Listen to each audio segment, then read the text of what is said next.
Hello বন্ধুরা, প্রীতিস কিচেনে আজকে আবার একটি নতুন ভিডিও নিয়ে হাজির হলাম।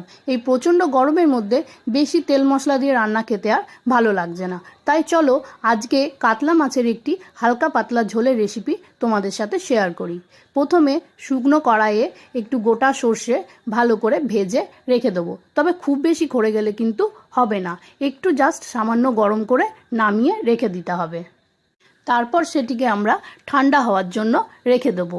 আর অন্যদিকে এবার আমরা মাছের মধ্যে ভালো করে নুন হলুদ মাখিয়ে রেখে দিয়েছি। তারপর কড়াইয়ের মধ্যে সর্ষের তেল দিয়ে দিয়েছি।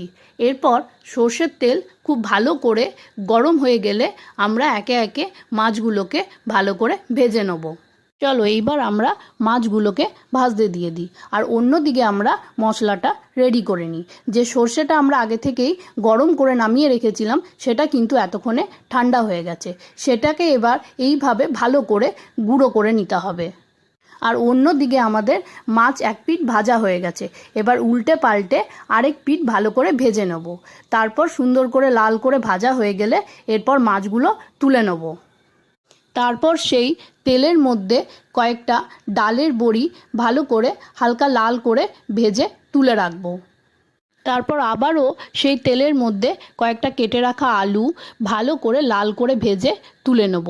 এরপর আমরা কড়াইয়ে আরও কিছুটা তেল অ্যাড করব, তার মধ্যে দিয়ে দেবো ফোড়নে দেব কালো জিরে এবং কয়েকটি চেরা কাঁচা লঙ্কা।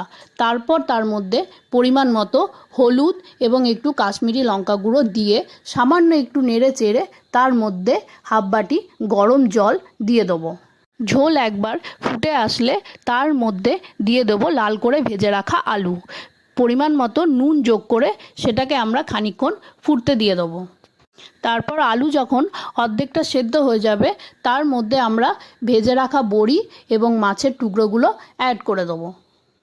তারপর ঢাকনা চাপা দিয়ে কিছুক্ষণের জন্য সেটাকে ফুটতে দিয়ে দেবো।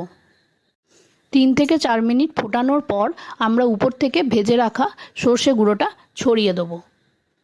তারপর আরও 2 থেকে 3 মিনিট ফুটিয়ে নিলেই রেডি হয়ে যাবে আমাদের কাতলা মাছের বড়ি আলু দিয়ে পাতলা ঝোল। অনেকেরই মনে হতে পারে ভেজে রাখা সর্ষের গুঁড়ো দেওয়ার জন্য ঝোলের স্বাদ তেতো হতে পারে, কিন্তু বিশ্বাস করো একেবারেই না। এই ভেজে রাখা সর্ষের গুঁড়ো দেওয়ার জন্য ঝোলের স্বাদ আরও অসাধারণ হয়ে ওঠে। এই প্রচণ্ড গরমে এইভাবে পাতলা ঝোল বানিয়ে গরম ভাতের সাথে গন্ধরাজ লেবু দিয়ে মেখে খেলে কিন্তু অসাধারণ লাগে। বাড়ির সবাইও যেমন তৃপ্তি করে মন ভরে খাবে, সেরকম শরীর এবং মন দুটোই কিন্তু ভালো থাকবে। তো বন্ধুরা, যদি তোমাদের আমার এই ভিডিওগুলো ভালো লাগে তাহলে আমার পেজটিকে ফলো এবং লাইক করে দিও।